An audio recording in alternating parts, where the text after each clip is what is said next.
So, what is a human right? We have 30 of them, and I'm probably going to be referencing this video a lot in the future, because I'm going to be going over every single one of them. Alright, let's strap in, strap on, and do this thing.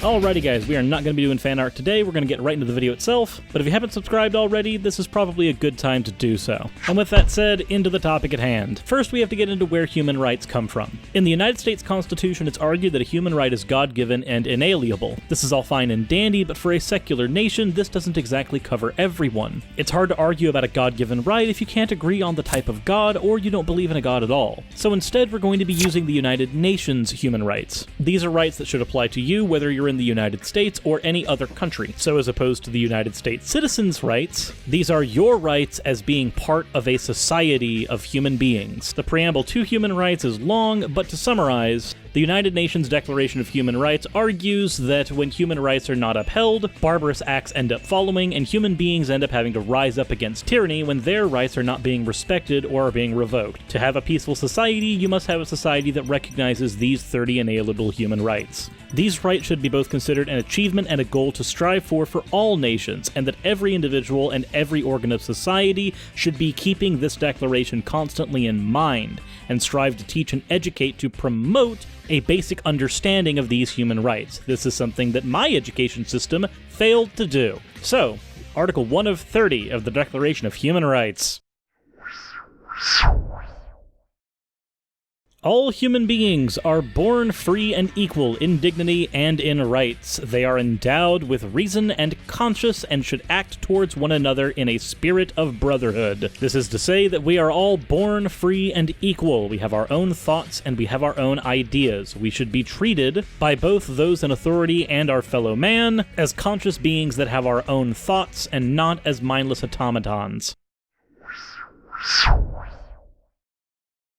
Article 2 says that everyone is entitled to all the rights and freedoms set forth in this declaration without distinction of any kind, such as race, color, sex, language, religion, political or other opinion, national or social origin, not by property, birth, or other status. Furthermore, no distinction shall be made on the basis of the political, jurisdictional, or international status of the country or territory to which a person belongs, whether it be independent, trust, non-self-governing, or under any other limited sovereignty. This means that where legal action is concerned, you cannot discriminate based on race, religion, or political affiliation. So every dumbass on Facebook that says every Republican should have this happen to them, or every Democrat should have this happen to him, you're effectively arguing against Article 2 of the Human Rights Declaration, so go back to class, sit down, and listen. I don't want to complain about the exact things I've been seeing people argue that different political affiliations shouldn't have, because that would date this video thoroughly.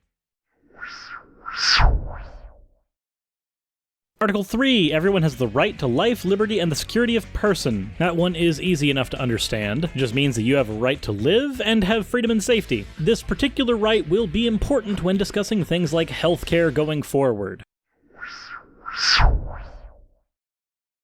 Article 4 is that no one shall be held in slavery or servitude. Slavery and the slave trade shall be prohibited in all of their forms, which, again, is easy enough to understand. For Article 5, no one shall be subjected to torture or to cruel, inhumane, or degrading treatment or punishment. Now, cruel and degrading treatment can refer to either physical or mental cruelty. This is one of the reasons why I'm an advocate for reformation of the United States prison system. In its current form, I am fairly certain that it violates Article 5. Anyway, that's a story for another day. Let's move on. Article 6, everyone has the right to recognition everywhere as a person before the law. This is essentially your right to personhood that should not be stripped away from you. This is important because dehumanization of a person is one of the easiest ways to justify cruelty towards them.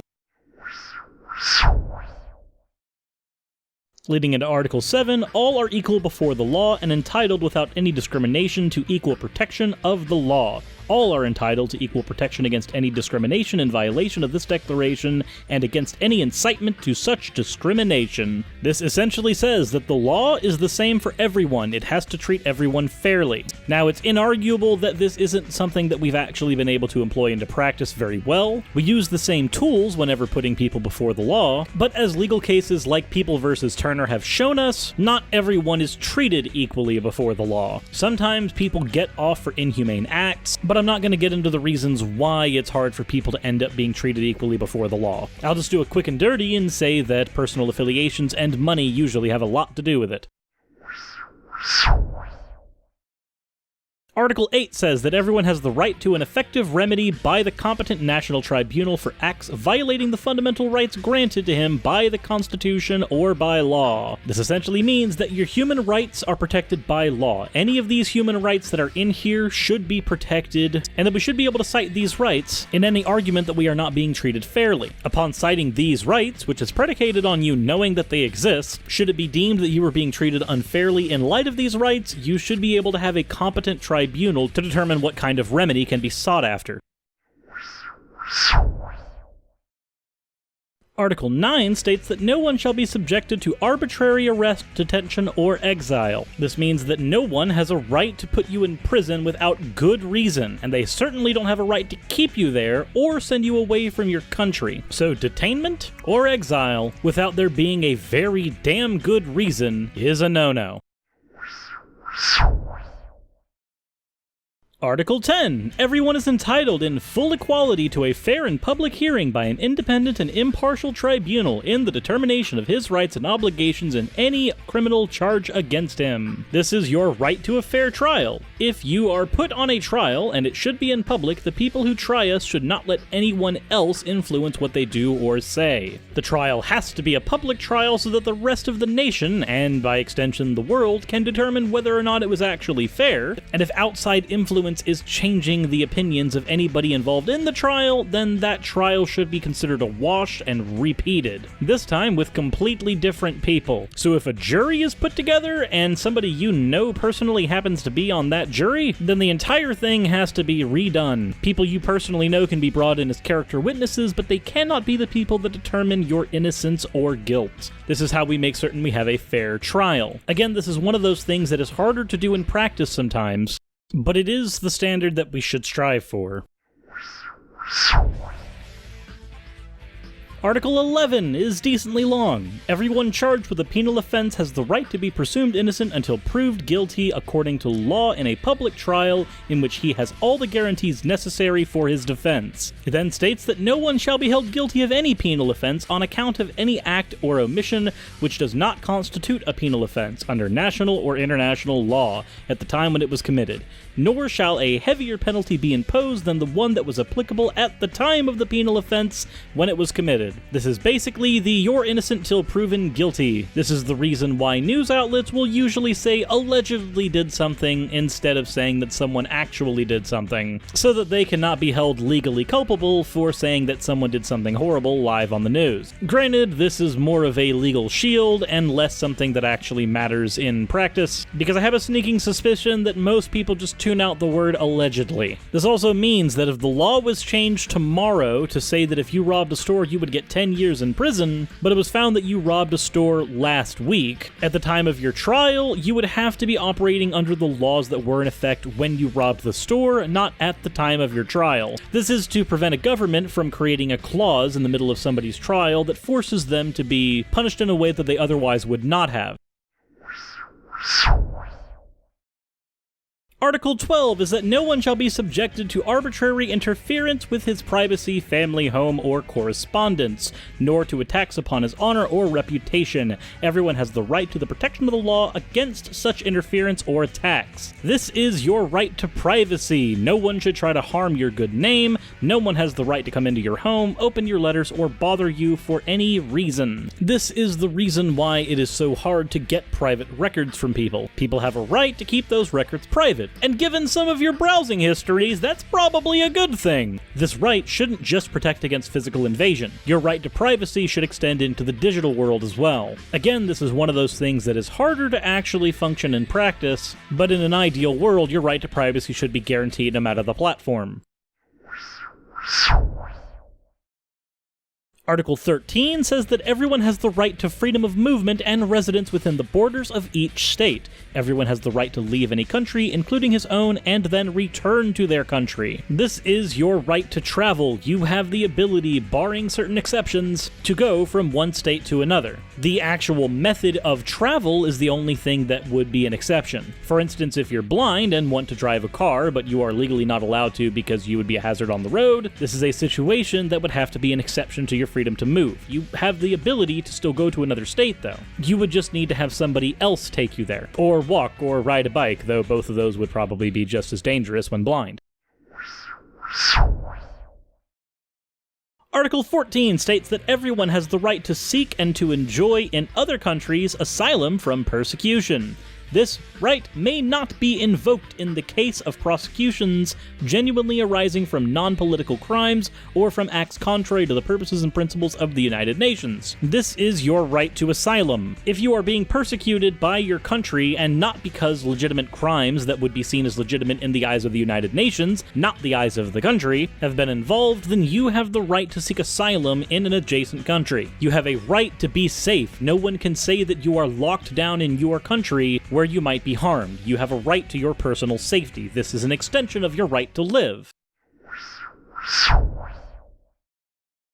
Article 15 is that everyone has the right to a nationality. No one shall be arbitrarily deprived of his nationality, nor denied the right to change their nationality. You have the right to belong to a country, and if another country wants to accept you, then you have a right to belong to that country as well. Your country cannot deny you the ability to become a citizen in another one. Likewise, if you cannot gain citizenship in any country besides your own, your country is not allowed to revoke yours. Article 16 states that men and women of all age, without any limitation due to race, nationality, or religion, have the right to marry and to found a family. They are entitled to equal rights as to marriage, during marriage, and at its dissolution. Marriage shall be entered into only with the free and full consent of the intending spouses. The family is the natural and fundamental group unit of society and is entitled to protection by society and the state. This means that you have the right to marry whomever you choose as long as they are willing and consenting. This means that childhood arranged marriages, if forced to go through, are a violation of Article 16 of the human rights. This also guarantees that people of any gender or religion have the same rights when they separate. You cannot use any defense, religious or otherwise, to argue that you have more rights or a right to more things in the event of a divorce. Like I said before, this also means that no one can pressure you into marriage. Marriage must have the full enthusiastic consent of all parties involved. Article 17. Everyone has a right to own property alone as well as in association with others. No one shall be arbitrarily deprived of his property. You have a right to own things, and you have a right to share them. They cannot be taken from you without good reason. Please note, this is an article talking about personal property. This has nothing to do with private property, which is its own separate thing.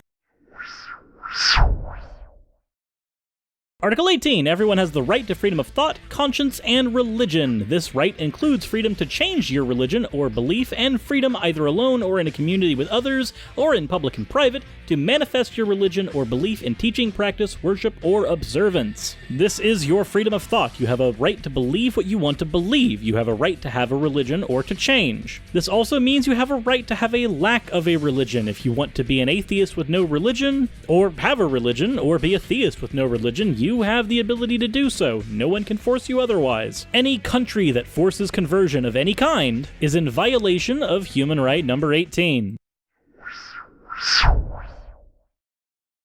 Article 19. Everyone has the right to freedom of opinion and expression. This right includes freedom to hold opinions without interference and to seek, receive, and impart information and ideas through any media and regardless of frontiers. You have the right to make up your own mind, to think what you like, and to say what you think, and to share your ideas with other people. Individual platforms may choose not to host you if they are legally able to do so. Private corporations like YouTube and Twitter exercise this. But the baseline, the ability to express yourself, that cannot be legally infringed upon. Article 20 says everyone has the right to freedom of peaceful assembly and association. No one may be compelled to belong to an association. This is your right to public assembly. We all have the right to meet with our friends. We have the right to go to church if we so wish, but there is no point in time where you can be compelled to be part of an association or organization you do not want to be part of. And like with any other right here, this is a right that you always have unless there is very damn good reason, like a pandemic, to temporarily revoke it. Article 21. Everyone has the right to take part in the government of his country, directly or through freely chosen representatives. Everyone has the right of equal access to public services in their country. The will of the people shall be the basis of the authority of the government.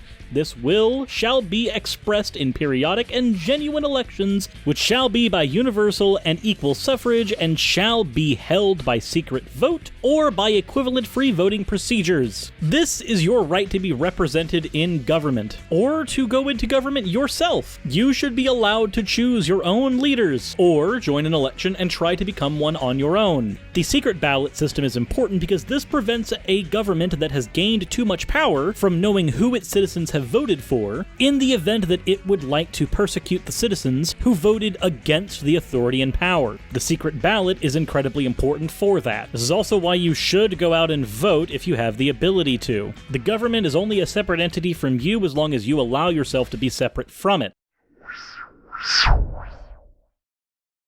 Article 22 says that everyone as a member of society has the right to social security and is entitled to realization through national effort and international cooperation and in accordance with the organization and resources of each state of the economic, social, and cultural rights indispensable for his dignity and the free development of his personality. This means you have a right to affordable housing, medicine, education, and childcare. You should be allowed to have enough money to live and have medical help if you are ill, old, or otherwise. When someone tries to tell you that healthcare is not a human right, by definition, affordable medicine is a human right. Most countries that abide by this particular human right do so by either providing public healthcare or by chipping in on the cost of healthcare. Japan has a 70-30 system, wherein you or your insurance agency are responsible for 30% of any of the cost of going to the hospital, though there are also programs to make that cost go down as well. And in New Zealand, health insurance is considered a luxury, not in the same way it is here in the States, where people simply can't afford it, but because in that country it's not a necessity. Health insurance for most things is considered a right that you have by being a citizen. This is also the reason why you can find people fighting for a better minimum wage system in the United States. Your right to Social Security guarantees, or should guarantee, that you have affordable housing and enough money to live on. If someone tries to argue that healthcare is not a human right, your 22nd human right guaranteed by the United Nations argues that not only is your healthcare a human right, but that it and everything else listed there is indispensable for the dignity and development of your own personality.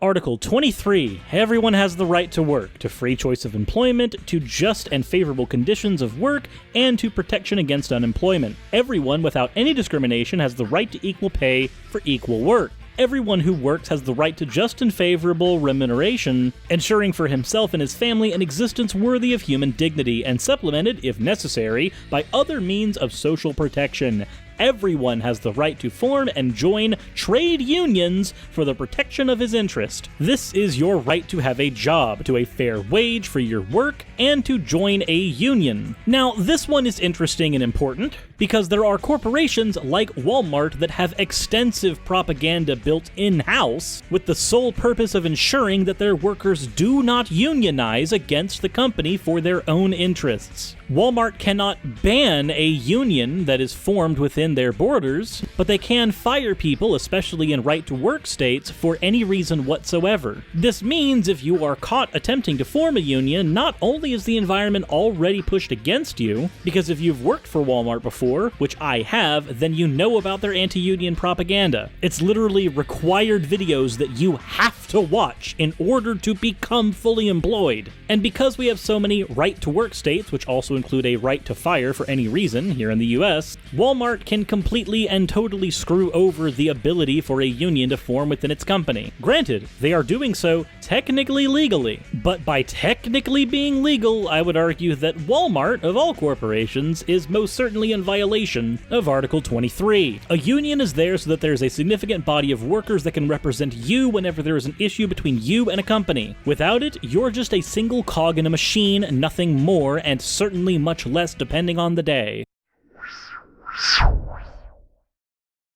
Article 24 states that everyone has the right to rest and to leisure, including reasonable limitation of working hours and periodic holidays with pay. This is your right to play. Everyone has a right to rest and get home and relax from work. This is a requirement for someone to be of healthy and sound mind. You've probably heard the phrase, all work and no play makes Jack a dull boy, but in reality it also makes Jack mentally unstable and require therapy. This is also why so many people argue you have to have a good work-life balance. Not only is it important for you to maintain your own mental health, but it is also Article 24 of the human rights. This is a very important thing. This is because you're more than just a worker or a drone. You are an individual. You're a human being. You have this right so that you can express such.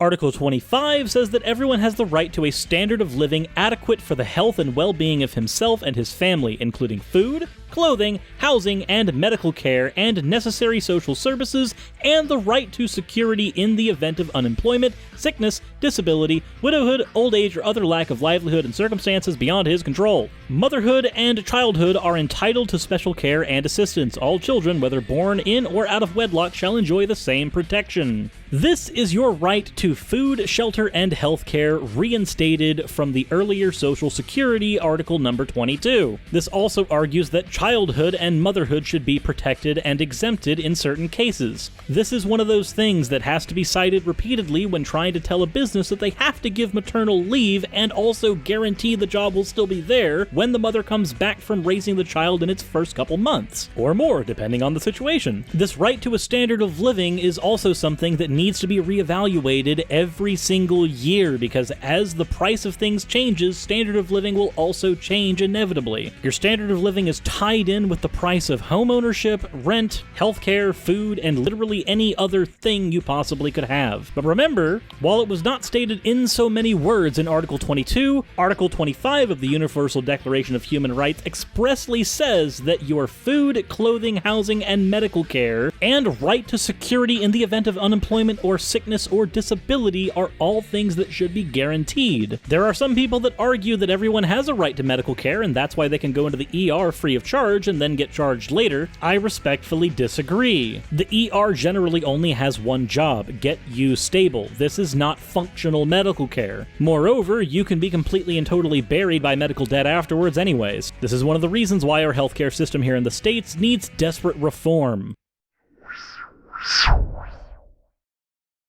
Article 26 says that everyone has the right to education. Education should be free, at least in the elementary and fundamental stages. Elementary education shall be compulsory. Technical and professional education shall be made generally available, and higher education shall be equally accessible to all on the basis of merit. Education shall be directed to the full development of the human personality and to strengthening of respect for human rights and fundamental freedoms. It shall promote understanding, tolerance, and friendship among all nations, racial, and religious groups, and shall further the activities of the United Nations for the maintenance of peace. Parents have a prior right to choose the kind of education that shall be given to their children. This is where the United States education has fundamentally failed. The Universal Declaration of Human Rights is not something that is given to all children. This is something that at the very best is glanced over in a history class. Whereas I would argue that human rights like this need to be something that is studied for at least an entire year of your education, with a course being dedicated to examples of each of the 30. Most people, at least here in the States, only know that human rights exist maybe, and that's about the extent of their education. But as for being able to cite the 30 human rights to you, even though I'm making this video right now, I know for a fact that I wouldn't be able to. But I should be able to. These things should have been drilled into me, but they weren't. But I can at least tell you that mitochondria is the powerhouse of the cell, because that's useful for me. Article 27. Everyone has the right to freely participate in the cultural life of the community and to enjoy the arts and to share in scientific advancements and its benefits. Everyone has the right to the protection of the moral and material interests regarding from any scientific, literary, or artistic production from which he is the author. This is your human right to copyright. It is a special law that protects your own artistic creations and also your writings. Others cannot make copies of those things without permission. We all have a right to our own way of life and to enjoy the good things that art, science, and learning bring. Where science is concerned, if you have an idea that benefits the community at large through scientific advancement, then you are entitled to be noted as the author, and you are entitled to certain protections and material interests as a result. Now, granted, this is something that is used and abused where certain things like proprietary medicines are developed. We recently saw this with the insulin hike, or an incident that which you probably know about, when Martin Shkreli hiked the price of AIDS medication 5,000%. Previously, medication which costed you about $10 ended up costing you about $750 for the same branding and dosage, and it was a necessary medication to live and survive. Granted, Martin Shkreli of Turing Pharmaceuticals eventually got his comeuppance, but this is an example of people abusing their proprietary medicine rights. The right to copyright was also abused by the Disney Corporation when the copyright on their famous character Mickey Mouse was about to run off, and they ended up campaigning to change copyright law so that they could keep a hold of Mickey Mouse for longer. This prevents any other organization from using the character at all, whether or not they have more interesting or more profitable ideas for what to do with the character. Copyright is there to make sure that your material interests can be held for a time. Article 28 says that everyone is entitled to a social and international order in which the rights and freedoms set forth in the Declaration can be fully realized. Put simply, this is your right to a fair and free world. We must strive for a proper order in society so that we can actually enjoy these human rights and exercise them as such, not just in our own country of origin, but also anywhere in the world. Article 29 states that everyone has duties to the community, in which alone the free and full development of his personality is possible. In the exercise of his rights and freedoms, everyone shall be subject only to the limitations that are determined by law solely for the purpose of securing due recognition and respect for the rights and freedoms of others and of meeting the just requirements of morality, public order, and the general welfare in a democratic society. These rights and freedoms may in no case be exercised contrary to the purposes of principles in the United Nations. This is your personal responsibility. This is arguing that if you are to live in a society, which we do, you have a duty to other people, and you should protect their rights and freedoms, not just be comfortable that you've got your own. This also means that while in previous articles there have been arguments that said that you can freely exercise your religion, this means that you cannot then subject other people to your religion because you have a responsibility to other people in your society to not do so. You can converse, you can argue, but you cannot subject. This would be an infringement on the development of anyone else's personality, which is the first part of Article 29. You have a responsibility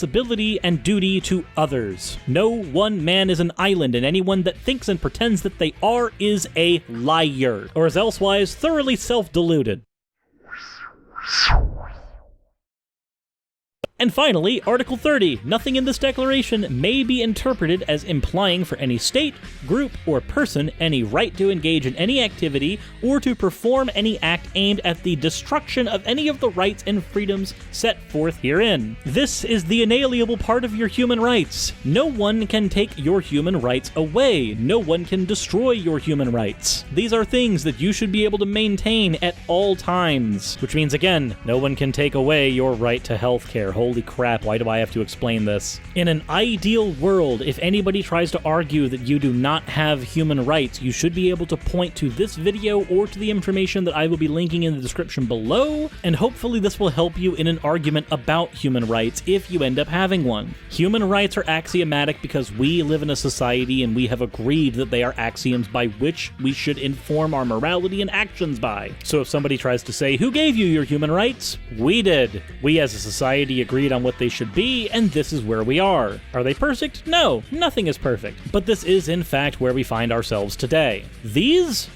are your inalienable human rights. These are things you are guaranteed irregardless of being an American citizen or otherwise. And if someone tries to tell you otherwise, then they are wrong, as demonstrated by the information that I've presented here. That said, I do hope you guys enjoyed the video. My purpose in here was to have a one-stop shop video on my channel that I and anyone else can reference if need be, where all 30 human rights agreed upon by the United Nations have been listed. This is a video that, in an ideal world, I'll be able to reference multiple times so that I don't end up having to do the work over again. And if you enjoyed it or you found it informative, then hopefully it's a video that you also will be able to use in the future. I know this was a very dense episode and my throat actually is in pain. The end result is going to be about a half-hour long video, but I've been in here recording for 3 hours. I need a lozenge. But if you enjoyed the video, please leave a like. If you have an application for this video, let me know in the comment section below. I'm sure the information in here will be useful to someone somewhere. If you want to support this channel and what I do, then please come over to my Patreon, where you'll get to see videos when they are made as opposed to when they are released. This can sometimes give you 24 hours or sometimes even a full week to catch videos early. But with all that said, as always everyone, insert end of video tagline here.